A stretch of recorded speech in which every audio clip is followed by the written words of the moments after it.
নবী আরো জানিয়ে দিলেন, আমার উম্মতেরা শোনো শোনো, যে সমস্ত বান্দারা কোরআন শরীফ শিক্ষা অর্জন করলো, কোরআন শরীফকে পড়লো, কোরআন শরীফের হাফিজ হলো, কিয়ামতের দিন মাহশরের দিনেতে, কিয়ামতের দিন মাহশরের দিনেতে, সেই দিন আল্লাহ পাক ওই সমস্ত হাফিজ বান্দাদের আব্বা মাকে ডাক দিয়ে বলবে, আমার আব্বা, আমার হাফিজ বান্দার আব্বা মা, তোমরা সকলের সামনে আসো।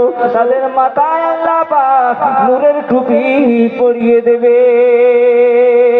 বাবা মুসলমান বান্দারা শোনো শোনো, সেই সময় কিয়ামতের দিন কোটি কোটি বান্দারা আল্লাহ পাককে জিজ্ঞাসা করবে, ও রব্বুল আলামিন আল্লাহ, এই ব্যক্তিরা কারা, এই ব্যক্তিরা কারা, এদের মাথা থেকে এত আলো কিসের আসছে?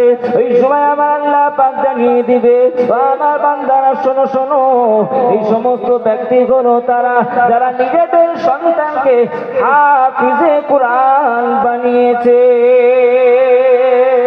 ও মুসলমানের ছেলেরা, আল্লাহ পাক আরো জানিয়ে দিলেন, যারা আমার কোরআন শরীফকে পড়বে, আমার কোরআন শরীফের হাফিজ হবে, কোরআন শরীফকে মানবে, কোরআন শরীফকে বুকের মধ্যে আঁকড়ে ধরবে, আমার আল্লাহ পাক তাদের উপর খুশি হয়ে কিয়ামতের দিন মাহশরের দিনেতে বলবে, আমার বান্দা শোনো শোনো, আমি আল্লাহ তোমার জন্য সিঁড়ি তৈরি করে দিলাম, আমি আল্লাহ তোমার জন্য সিঁড়ি তৈরি করে দিলাম।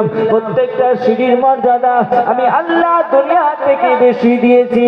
আমার বান্দারা তোমরা আলহামদুলিল্লাহ থেকে পড়তে শুরু করো, যেখানে তোমার কুল আউযু বিরাব্বিন নাস, মালিকিন নাস, ইলাহিন নাস, মিন শাররিল ওয়াসওয়াসিল খান্নাস, আল্লাযী ইউওয়াসবিসু ফি সুদুরিন নাস মিনাল জিন্নাতি ওয়ান নাস। তোমার এই কথাটা যখন শেষ হবে, এই উচ্চারণ যখন তোমার শেষ হবে, আমি আল্লাহ পাক তোমার জন্য সেই জায়গাতেই জান্নাত বানিয়ে দেব।